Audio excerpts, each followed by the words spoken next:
Hello friends, welcome to my channel perfect study. आज के video में जो कि हम लोग पढ़ेंगे फर्स्ट शिफ्ट, उसके बाद सेकंड शिफ्ट और उसके बाद प्लस थर्ड शिफ्ट इन सभी एग्ज़ाम में जो है आपका किस टाइप के रीजनिंग और मैथ के प्रश्न पूछे गए हैं, इन सभी क्वेश्चन को हम लोग देखने वाले हैं। तो वीडियो में जितने भी लोग चैनल पर नए आए हैं, चैनल को सब्सक्राइब कर दीजिए, वीडियो को लाइक करके दोस्तों के साथ शेयर कर दीजिए। चलिए वीडियो को स्टार्ट करते हैं। आज का पहला क्वेश्चन पूछा गया था कि यदि किसी संख्या का 25% 75 के बराबर है तो उस संख्या का 45% कितना होगा। तो मान लिया हमने कि संख्या यक्स है, तो यक्स का 25% किसके बराबर है, 75% के। ठीक है, यही क्वेश्चन में कहा गया है। तो 45% का मान पूछा जा रहा है। तो 25 या 75, तो यक्स बराबर कितना हो जाएगा, देखिए 300। और 300 का 45% हम लोग को निकालना है। तो 300/45, डबल जीरो से डबल जीरो कटा देंगे। 45 यहाँ आपका कितना हो जाएगा, 135 जो हो जाएगा, जो कि ऑप्शन नंबर ए आपका राइट आंसर हो जाएगा। अगला क्वेश्चन पूछा गया था सीरीज से कि 3, 7, 15, 31 और 63 के बाद अगला संख्या क्या होगा। तो देखिए 3 दूना 6 1 7, 7 दूना 14 1 15, 15 30 1 31, 31 3 आपका हो जाएगा 31 दूना 62 और 1 63। 63 गुणे 2 करेंगे, यानी कि गुणे 2 हो रहा है +1। तो 63 गुणे 2 करेंगे, कितना आ जाएगा 126, और 126 में +1 करेंगे 127 आपका राइट आंसर आ जाएगा, जो कि ऑप्शन नंबर सी में दिया गया है। अगला क्वेश्चन पूछा गया था कि एक आयत की लंबाई उसकी चौड़ाई से दोगुनी है, यदि परिमाप 60 है तो क्षेत्रफल क्या होगा। तो मान लिया हमने कि आयत क्या है, आयत का लंबाई चौड़ाई से दुगुना है। चौड़ाई मान लिया यक्स, तो लंबाई कितना हो जाएगा 2x, और परिमाप क्या होता है 2 × लंबाई प्लस चौड़ाई, यही होता है। और ये कितना दिया गया है, 60 दिया गया है। तो 3x गुणे 2 बराबर 60, 3 दूना 6x बराबर 60 दिया गया है। तो यक्स का मान कितना हो जाएगा, 10 हो जाएगा। यक्स का मान 10 हो जाएगा तो क्षेत्रफल क्या होगा। तो देखिए यक्स हमने चौड़ाई को माना है, चौड़ाई कितना हो गया 10, चौड़ाई 10, और लंबाई कितना हो जाएगा 20, क्योंकि 2x था। तो 20 दहा में 200 आपका राइट आंसर हो जाएगा, जो कि ऑप्शन नंबर बी में दिया गया था। अगला क्वेश्चन पूछा गया था कि यदि स्काई को, ये क्वेश्चन बिल्कुल सेम नहीं है, मैं पहले ही बता रहा हूँ।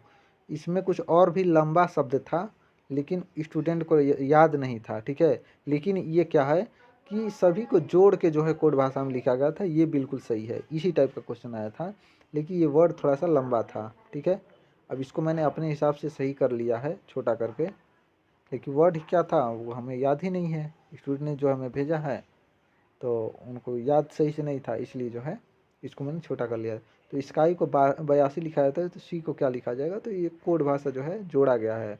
19, 11 और 25 जोड़ने 82 आएगा। इन सभी को जोड़ने के बाद आपका 25 आएगा, जो कि ऑप्शन नंबर बी में दिया गया था। इसी टाइप के क्वेश्चन कुछ आया था, लेकिन वर्ड थोड़ा लंबा था। एक आपका चक्रवृद्धि ब्याज साधारण ब्याज का अंतर पूछा गया था कि 5,000 पर 2 वर्ष के लिए 10% वार्षिक दर से साधारण ब्याज और चक्रवृद्धि ब्याज का अंतर कितना होगा। तो देखिए 2 वर्ष का है, तो साधारण ब्याज 10 दूना 20% होता है साधारण ब्याज, और चक्रवृद्धि ब्याज कितना होता है 21% होता है 2 साल में। तो इन दोनों का अंतर कितना आ रहा है, 1% का अंतर आ रहा है। तो 5,000 का 1% निकालेंगे तो 50 जो है आपका हो जाएगा, जो कि ऑप्शन नंबर ए में दिया गया था।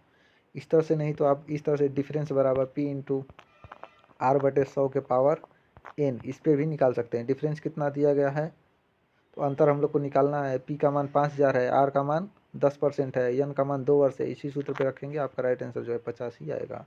या तो शॉर्टकट तरीका मैंने बता दिया, तो दोनों तरीका मैंने आपको बता दिया, जो आपको अच्छा लगे उसी से सॉल्व कीजिए। अगला क्वेश्चन पूछा गया था, विषम चुनना था कि फुटबॉल, क्रिकेट, हॉकी और शतरंज, इन चारों में अलग कौन है। तो देखिए फुटबॉल फील्ड में खेला जाता है बाहर, क्रिकेट भी बाहर है, हॉकी भी बाहर है, लेकिन शतरंज जो है एक जगह बैठ के खेला जाता है। ये सभी खड़ा होकर बाहर खेलते हैं, शतरंज अलग इसमें दिख रहा है पहले से ही। तो डी ऑप्शन जो है आपका राइट आंसर हो जाएगा। ठीक है, अगला क्वेश्चन हम लोग देखते हैं। और अगला क्वेश्चन पूछा गया था कि एक व्यक्ति 12 किलोमीटर प्रति घंटा की गति से ऑफिस जाता है और 15 किलोमीटर प्रति घंटा की गति से वापस आता है, तो उसकी औसत गति क्या हो जाएगी। तो देखिए औसत गति का सूत्र क्या होता है, 2xy/x + y, यही होता है ना। तो 2 और एक्स वाई का मान 12 गुणे 15 रखेंगे, बटा में एक्स प्लस वाई है तो 12 प्लस 15 रखेंगे, 360/27 आएगा। इसको कटाएंगे तो 13.3 आएगा, जो कि ऑप्शन नंबर सी में दिया गया था। अगला क्वेश्चन पूछा गया था कि सीता गीता से लंबी है। ठीक है, सीता जो है गीता से लंबी है लेकिन रीता से छोटी है। सीता गीता से लंबी है लेकिन रीता से छोटी है। उसके बाद मीना रीता से लंबी है, मीना रीता से भी लंबी है। मीना सबसे छोटा कौन है? तो जी सबसे छोटा है। जी से कौन है? जी से गीता, जो कि ऑप्शन नंबर बी में दिया गया था। गीता, इसी टाइप से क्वेश्चन आया था आपका। अगला क्वेश्चन पूछा गया था कि भिन्न निम्न में से कौन भिन्न बड़ा है, ये पूछा गया था। बड़ा भिन्न का मान पूछा गया था। तो या तो आप दशमलव से निकाल सकते हैं या तो त्रियक गुणा करके निकालेंगे तो आपका 8/9 हो जाएगा। ये बिल्कुल ईजी क्वेश्चन है, आप सभी लोग इसको बना लेंगे। ठीक है, अगला क्वेश्चन पूछा गया था कि यदि उत्तर को पश्चिम कहा जाए, उत्तर को पश्चिम कहा जाए तो पश्चिम को दक्षिण कहा जाता है, तो सूर्योदय किस दिशा में उगेगा? तो देखिए रोटेट किया गया है यहाँ पे। उत्तर को क्या किया गया? पश्चिम घुमा दिया और पश्चिम को दक्षिण में लिया दिया। तो सूर्य पूरब में घूमता है उगता है, तो ये कहाँ पे आ जाएगा? उत्तर में आ जाएगा। ऑप्शन नंबर बी आपका राइट आंसर हो जाएगा। 90 डिग्री रोटेट किया गया है, किस तरफ से? घड़ी के विपरीत दिशा में। ठीक है, तो आप पूरब को भी घड़ी के विपरीत दिशा में 90 डिग्री घुमाएंगे तो किधर आएगा? उत्तर में आएगा। पूरब इधर होता है और इसको 90 डिग्री ऊपर की ओर घुमाएंगे तो किधर आ जाएगा? ऊपर की ओर आएगा, उत्तर आएगा। ऊपर उत्तर होता है, तो ये आपका बी ऑप्शन हो जाएगा।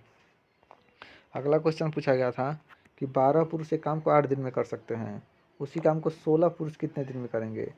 तो M1 D1 M2 D2 के सूत्र लगाएंगे आप। 12 पुरुष हो गए, 8 दिन में करते हैं। 16 पुरुष हैं तो कितने दिन में करेंगे? तो D2 आपको निकालना था। तो 16 से इधर कटाएंगे, 8 दूना 16, 2 से कटा देंगे 6 आ जाएगा, 12 कटाएंगे 6 आएगा। तो 6 आपका राइट आंसर हो जाएगा, जो कि ऑप्शन नंबर बी में दिया गया था। अगला क्वेश्चन पूछा गया था कि सभी शिक्षक विद्वान हैं। सभी शिक्षक जो हैं क्या हैं? सभी शिक्षक बोला है ना, सभी शिक्षक क्या हैं? सभी शिक्षक किसके अंदर आते हैं? विद्वान के अंदर आ रहे हैं। और कुछ विद्वान दयालु हैं, कुछ विद्वान ऐसे हैं जो कि दयालु हैं। कुछ विद्वान दयालु हो गए, कह रहा है कि सभी शिक्षक दयालु हैं, सभी शिक्षक ऐसे हैं जो दयालु के अंदर आ रहे हैं। गलत। कह रहा है कुछ दयालु विद्वान हैं, कुछ दयालु ऐसे हैं जो कि विद्वान हैं। हाँ, ये आपका सही है, ऑप्शन नंबर 2 जो है। क्योंकि कुछ दयालु ऐसे हैं, ये वाला दयालु जो हैं ऐसे हैं जो कि विद्वान के अंदर आ रहे हैं। तो ऑप्शन जो है दूसरा आपका सही दिया गया था, जो कि बी में दिया गया है। ठीक है, अगला क्वेश्चन हम लोग देखते हैं। तो जितने भी लोग चैनल पर नए आए हैं, चैनल को सब्सक्राइब कर दीजिए, वीडियो को लाइक कर दीजिए, दोस्तों के साथ शेयर कर दीजिए। अगला क्वेश्चन पूछा गया था कि √176 प्लस √2401 का मान क्या होगा? देखिए √2401 का मान, इसको आप सोल्व करेंगे तो कितना आएगा? 49 आएगा। और 49 में 176 जोड़ेंगे 225 आ जाएगा। और 225 किसका स्क्वायर है? तो 15 का स्क्वायर है। 15 जो है आपका राइट आंसर हो जाएगा, जो कि ऑप्शन नंबर बी में दिया गया था। तो अंडर रूट से भी आपका जो है वर्गमूल से आपका क्वेश्चन आ रहे हैं। इस चैप्टर को देख के जाइएगा। आपका एक पूछा गया था दर्पण प्रतिबिंब से, आर आर बी को दर्पण प्रतिबिंब के रूप में किस तरह से देखा जा सकता है? देखिए आर बी को आपका कैसा दिखेगा? कुछ इस टाइप से आर दिखेगा दर्पण में। उसके बाद जो है कुछ इस टाइप से बी को लिखा जाएगा। तो इस तरह से कौन सा ऑप्शन में दिख रहा है? सॉरी, बी इधर रहेगा दर्पण में बी इधर रहेगा, जो कि ऑप्शन नंबर बी में दिया गया है। BRR, पहले बी रहेगा उसके बाद RR रहेगा। एक क्वेश्चन पूछा गया था कि एक अर्धवृत्त की त्रिज्या 7 सेंटीमीटर है, तो इसका परिमाप क्या होगा? तो अर्धवृत्त की त्रिज्या कितना है? 7 है। परिमाप कितना हो जाएगा? तो 14 व्यास हो जाएगा, त्रिज्या का दुगुना व्यास हो जाएगा। ठीक है, और उसके बाद पाई आर निकाल देंगे। पाई आर का मान निकालेंगे तो आपका 22 आएगा, क्योंकि अब टोटल जोड़ने के बाद 36 आ जाएगा। ऑप्शन नंबर बी में दिया गया था। लुप्त संख्या आपका क्वेश्चन एक आया था, पूछना था। तो 2 से 4, 4 से 6, 6 से 16, 25, 36, ये सभी आप देख रहे हैं, ये क्या है? वर्ग है। तो 1 का स्क्वायर, 2 का, 3 का, 4 का, 5 का, 6 का। अगला कितना हो जाएगा? 7 का स्क्वायर, जो कि ऑप्शन नंबर 49 जो हो जाएगा, ऑप्शन नंबर बी में दिया गया था। अगला क्वेश्चन पूछा गया था कि साइन 60 डिग्री और साइन कॉस 60 डिग्री और साइन 30 डिग्री का मान क्या होगा? देखिए कॉस 60 डिग्री का मान कितना होता है? 1/2 गुणे साइन 30 डिग्री का मान 1/2। कॉस 60 और साइन 30 दोनों का सेम मान होता है। उसी तरह साइन 60 का और कॉस 30 का दोनों इसका भी मान सेम होता है। तो जो मांगा गया उसी को हम लोग देखेंगे। तो 1/, कितना आ जाएगा 2 दूना 4, 1/4 आपका राइट आंसर है और सी में दिया गया था।